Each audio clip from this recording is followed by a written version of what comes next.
सबल र सक्षम मानिसहरूले मात्र समाजमा परिवर्तन ल्याउन सक्छन् भनेर हामी सबैले पटक पटक सुन्दै आएका छौँ। के साँच्चै सबल र सक्षम मानिसले मात्र समाज परिवर्तन गर्न सक्छन् त? तपाईँ यसबारेमा के भन्नुहुन्छ? म भन्छु यो 100% गलत हो। समाजका सबल र सक्षमहरू त आफ्नो व्यक्तिगत स्वार्थ र मोज मस्तीमा रुमलिरहेका छन्। सेवा सुविधाका लागि बनेका माध्यमहरूको हदभन्दा बढी प्रयोगमा भुलेर सबल र सक्षम भनिएकाले आफ्नो जीवनलाई दिन प्रतिदिन अन्धकारतिर लैरहेका छन्। अशक्त अपाङ्ग भनेर समाजका हरेक मानिसले छिछि र दूर गरेका व्यक्तिहरूले यस समाजमा हरेक सबल र सक्षमलाई चुनौती दिइरहेका छन्। अहिले नेपाली समाजमा सबल र सक्षम मानिसभन्दा शारीरिक रूपमा अशक्त थुप्रै व्यक्तिहरू समाजका ज्वलन्त उदाहरणीय व्यक्तिको रूपमा अग्रपङ्क्तिमा उभिएका छन्। अशक्त अपाङ्गहरूले केही गर्न सक्दैनन् भन्नेहरूको पहिलो मुक्तोड जवाफ हुन् झमक घिमिरे। लुला हातगोडा र विकलाङ्ग शरीरसँग हुर्केकी झमक दुई छाक टार्न पनि मुस्किल हुने परिवारमा जन्मेकी हुन्। जन्मने बित्तिकै उनलाई आफन्तहरूले मूर्खट्टा भन्थे। यसले उनको मन छिया हुन्थ्यो। झमक 5 वर्षको हुँदा उनलाई हुर्काउने हजुरआमाको मृत्यु भयो। त्यति बेला समाजले आफन्तलाई टोक्ने अलक्षिणी भन्यो। कतिले त पूर्व जन्मको पापको सजाय पाउँदैछ भन्न पनि पछि परेनन्। उनको अशक्त कुँजो शरीरलाई देखेर कतिले हेप्दै दशैंमा टीका लगाएर चाँडै मरेस् भन्ने आशिष दिन्थे। झमकको यस्तो शारीरिक अशक्तता देखेर आफूलाई गरिने व्यवहार देखेर उनी भक्कानिएर रुन्थिन्। हजुरआमाले झमकको स्याहार सुसार गर्ने गर्थिन्। जब उनको हजुरआमाको मृत्यु भयो उनले आफैले गोडाका औँलाले मुछेर खाना खान थालिन्। यस्तो कहाली लाग्दो जीवन जिउँदा समेत उनले कहिल्यै हिम्मत हारेनन्। पढ्नमा साह्रै रुचि भएकी झमकले पढ्न खोज्दा र सिक्दा कैयौँ पटक कुटाइ पनि खाइन्। उनी घरमै बहिनीका पुराना कापी कलमबाट पढ्न लेख्न सिक्ने गर्थिन्। झमकलाई बहिनीले धेरै माया र स्याहार गर्थिन्। बहिनीको सहयोगले लेख्न पढ्न सकेकी झमकले धेरै कविता, लघुकथा, गीत र निबन्धहरू लेखेकी छिन्।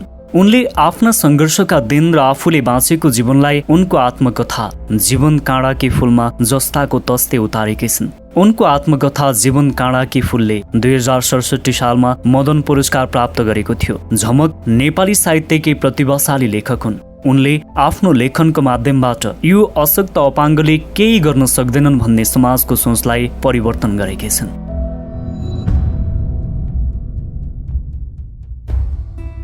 शारीरिक रूपमा सबल नभए पनि आफ्नो विवेक क्षमताबाट अपाङ्गहरूले पनि समाजमा सकारात्मक परिवर्तन गर्न सक्छन् है भन्ने कुराको अर्को उदाहरण हुन् रमेश प्रसाई। ताप्लेजुङको एउटा सानो गाउँमा जन्मेका हुन् रमेश। उनका जन्मदा आँखा नै थिएनन्। हामी एकछिन अँध्यारो कोठामा बस्दा त आत्तिन्छौँ, अत्तासिन्छौँ। उनलाई त पीर पर्दा वा मर्माहत हुँदा आँसु बगाउने ठाउँ समेत थिएन। उनी चाहेर पनि रुन सक्दैनथे। बुबा आमाले उनको शिक्षाको लागि सहयोग गरे। उनलाई जन्मजात दृष्टिविहीन भएकोले समाजले सधैँ हाँसोको पात्रको रूपमा लियो। उनलाई बुढेसकालमा घाँडो हुन्छ, औषधि खुवाएर मारिदिनुहोस् समेत भनेका थिए। दृष्टिविहीन भए पनि रमेश बौद्धिक रूपमा धेरै सबल छन्।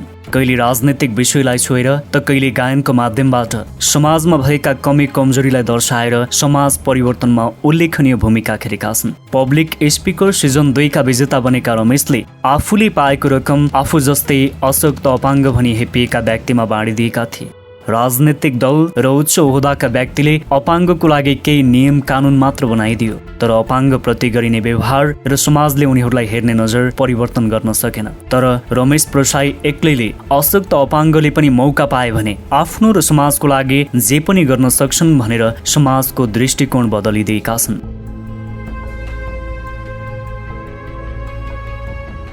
समाजमा नयाँ परिवर्तन ल्याउन शारीरिक रूपमा सबल र सक्षम नै हुनुपर्छ भन्ने सोचलाई अन्त्य गर्ने अर्को उदाहरण हुन् मुनिबा मजारे। जन्मदा सबल भएर जन्मेकी मुनिबा मजारे 18 वर्षको कलिलो उमेरमा विवाह गरिन्। विवाह गरेको 2 वर्षपछि श्रीमान सहित सवारी दुर्घटनामा परि कहिल्यै हिँडडुल गर्न नसक्ने भइन्।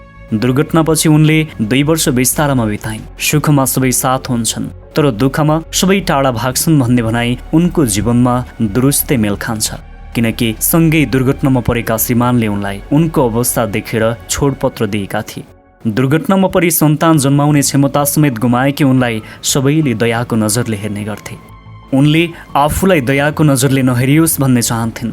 कठै बिचरी भनी भने सबैले उनलाई उनी शारीरिक रूपमा अशक्त छिन् भन्ने आभास दिलाइरहन्थे। यसले उनलाई साह्रै दुखी बनाउँथ्यो। हिँडडुल गर्दा गर्दै एक्कासी दुर्घटनामा परेर कहिल्यै नहिँड्ने हुँदा उनले सुरुमा आफूलाई स्वीकार गर्न सकिनन्। उनले आफूलाई कोठामा बन्द गर्न थालिन्। केही समय परिवार सदस्य बाहेक अरूलाई नभेटी एक्लै कोठामा मात्र बसेकी थिइन्। मुनिबाकी आमाले सधैँ उनलाई तिमी यसरी बस्नुहुन्न, तिमीले आफ्नो लागि केही गर, तिमीले केही गर्न सक्दैनौ भन्ने समाजलाई केही गरेर देखाऊ भनेर सम्झाउने गर्थिन्। उनले आमा र दाजुको सहयोगले कोठाभित्र चित्र बनाउन थालिन्।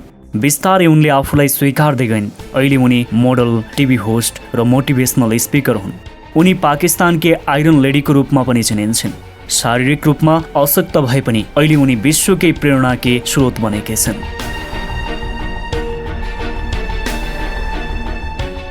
अशक्त शब्दलाई नै चुनौती दिने विश्वका जल्दो बल्दो उदाहरण हुन् निक वुजेसिच।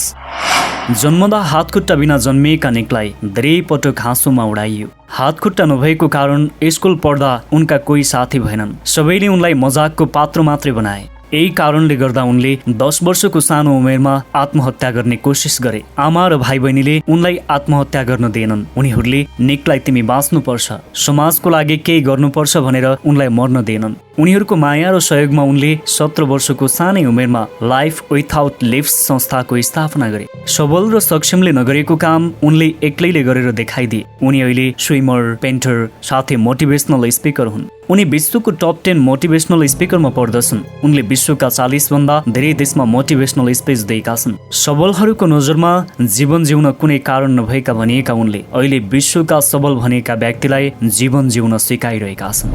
यिनीहरूको जीवन सङ्घर्षको कहानीले हामीले आफूले बिताइरहेको जीवनबारे एकपटक सोच्न बाध्य बनाएको छ। आखिर हामी सबल र सक्षम भएर के गर्यौं त? हामी सबल र सक्षम भएर उनीहरूलाई हाँसोमा उडायौं, छिछि गर्दै टाढा टाढा भाग्यौं। सबल र सक्षम भनिएका हामीले समाजमा उनीहरूलाई हेर्ने एउटा दृष्टिकोण पनि बदल्न सकेनौं अनि अशक्त अपाङ्ग भनी हेपिएकाले अपाङ्गको परिभाषा नै बदलिदिए, हामीलाई जीवन जिउने तरिका सिकाइदिए। हामीले पनि अब नजर बदलेर शारीरिक रूपमा सक्षम नभएका हरेक व्यक्तिलाई सम्मान गर्न सिकौं। यो भिडियो कस्तो लाग्यो आफ्नो विचार व्यक्त गर्नुहोला। यदि तपाईँ हाम्रो परिवारको सुन्दर सदस्य बन्न चाहनुहुन्छ भने च्यानललाई सब्स्क्राइब गरिदिनुहोला। नमस्कार।